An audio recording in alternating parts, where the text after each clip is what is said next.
Greetings, you may call me Mr. Fiend. Today I am bringing you a creepypasta created by none other than yours truly. I hope you enjoy. Remember to hit the like button if you like the video and subscribe for more content like this. It helps a lot for a small channel.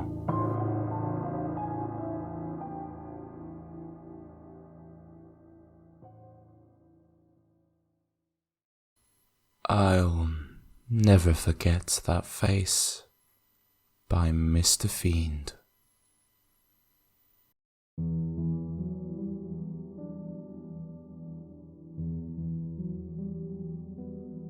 It was all over the news. Teacher's body found mutilated by a local river. I never had classes with Mr. Smith. Those that did would often complain about his inappropriate behavior.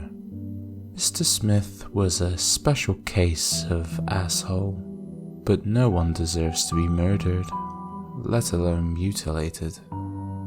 That Sunday afternoon, after the discovery of Mr. Smith's body, the parents of the school held an emergency meeting with the faculty alongside the local PD. What went on in that meeting was never fully explained to me. I asked my parents about it, but they shut down any conversation I attempted. I couldn't help my own curiosity though, so that night, not long after my bedtime, I crept to the top of the stairs to see if my parents would talk about what happened. Surely enough, it wasn't long before they did. What monster would do that to another human being? Mum said, her eyes fixated onto her tablet. Mum liked spending her evenings scrolling through Facebook or local forums.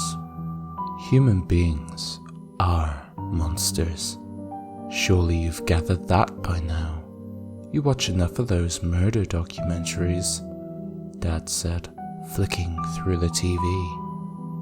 But to cut off someone's face? My jaw immediately dropped to the floor. I couldn't believe what I had just heard. Processing the information, I quietly crept back into my room. I lay there all night, too scared to sleep, thinking about the faceless body of Mr. Smith. I didn't know much of his personal life, if he had a family or kids, but I was so scared and perplexed by the idea of that gruesome act. School was closed the following day as the police had to carry out an investigation, so I spent most of my morning playing video games with the imagery still rattling around in my head.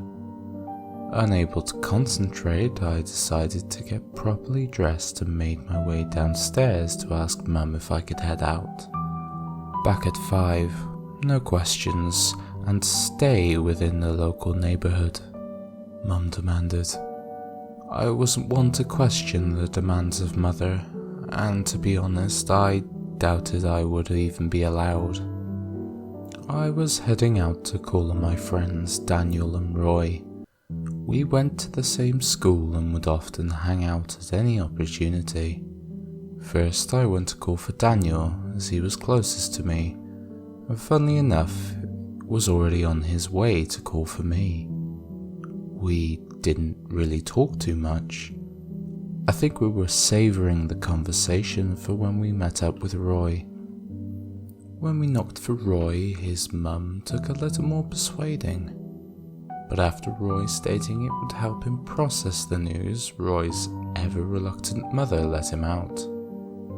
We didn't discuss the murder until we were walking through the public footpath on the way to the den in the woods. I heard that it was an ex-student of his, said Daniel. Bullshit, he was part of the occult and blabbed about it, replied Roy. The occult? Where the fuck did you get that idea from? Daniel remarked, a look of confusion spreading across his face. Can you prove that? You wouldn't even know if he was or not, exclaimed Roy. Before Daniel had a chance to reply, I divulged on what I had overheard. I heard his face was cut off. Although my tone wasn't the least bit enthusiastic. No way. That sounds exactly like something the occult would do, Roy acknowledged, this newfound information somewhat fitting his narrative. Doesn't prove shit, rebuked Daniel. Even if that's true, it still doesn't mean the occult did it, Daniel added. Where did you even hear that? Roy asked. After bedtime, I waited and listened to see if Mum and Dad would talk about what happened. They wouldn't tell me anything, and so I naturally got curious, I explained. Christ. Did you hear anything else? Roy asked curiously. No.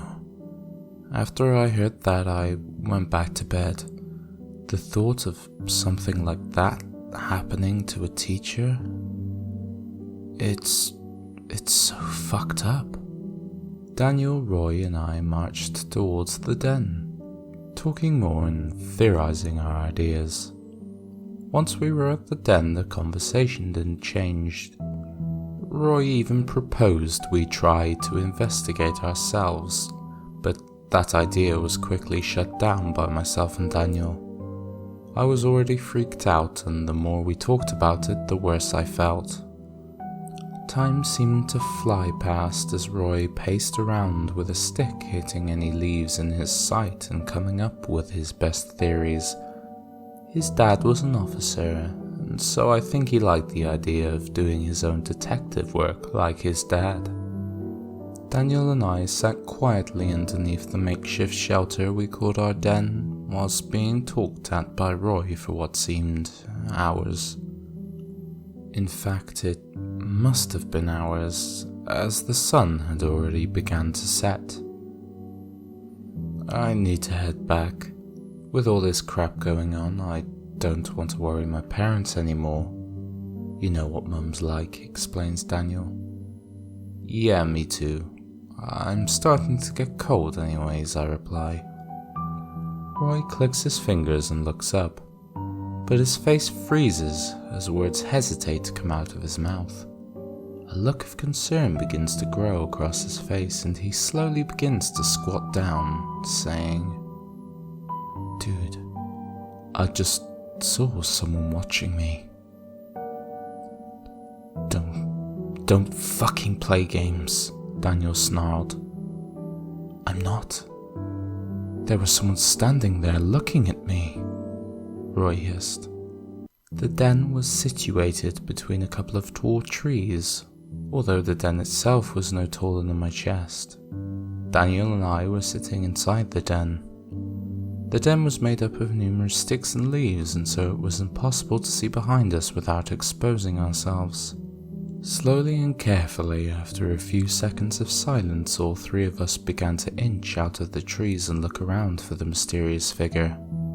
The more we looked around the surrounding area, the more confident we felt that Roy may have mistaken the figure for something else. Roy was one to prank others, but there was no denying the look on his face. A good pranker, but a bad actor. Once Daniel and I were content with the idea of Roy mistaking the figure, Roy began to convince himself too. The three of us, however, were still on high alert. We slowly began to head back towards the public footpath, looking back every now and again, just to be sure. I think deep down, if there hadn't just been a gruesome murder within our area, we would have probably not been so easily startled. Just as our confidence began to return to us, I had to stop everyone as my shoelaces were beginning to come loose. But when all three of us halted, we could suddenly hear the crunching of leaves not so far behind, which after some delay halted as well. I looked to see the colours drain from my friends' faces as their eyes widened, realizing the exact same thing I had. We said nothing, but we waited for each other to react. Suddenly, the distant crunching of leaves had begun again, but this time with increasing momentum. At once, all three of us took off. I don't think any of us had sprinted so fast in our entire lives. Daniel, being the most athletic out of us, surpassed both me and Roy with relative ease. He was almost out of sight within seconds. Roy and I tried with all our might to keep up with Daniel, but navigating a woodland floor was no easy task. Before I knew it, my right foot was caught on a protruding root. All hope left my body as I watched Roy follow Daniel far into the distance, helplessly falling to the ground. The once distant crunching from behind me was coming ever closer. Feeling completely hopeless and exhausted from sprinting, my brain somehow kicked into overdrive. "Get the fuck up!" I screamed internally, and somehow managed to make it back onto my feet. I feel if I had been there much longer, then I would perhaps meet a similar fate to Mr. Smith. It didn't take long before I was back on the footpath. Daniel and Roy were nowhere in sight. Not feeling any safer, I continued sprinting along the footpath. This was about the only time I looked back, and what I saw has burned a permanent image into my mind. I see it whenever I close my eyes, or whenever words are associated with woods are mentioned. What I saw, when I managed to look back, was a hooded figure, and what I swear was the face of Mr. Smith staring back at me.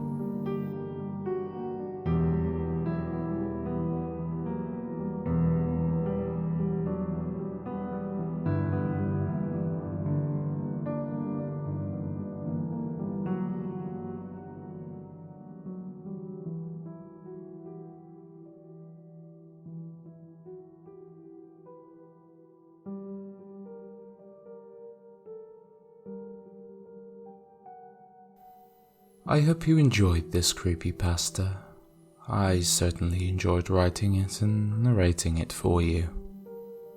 Until next time, I am Mr. Fiend. Good night.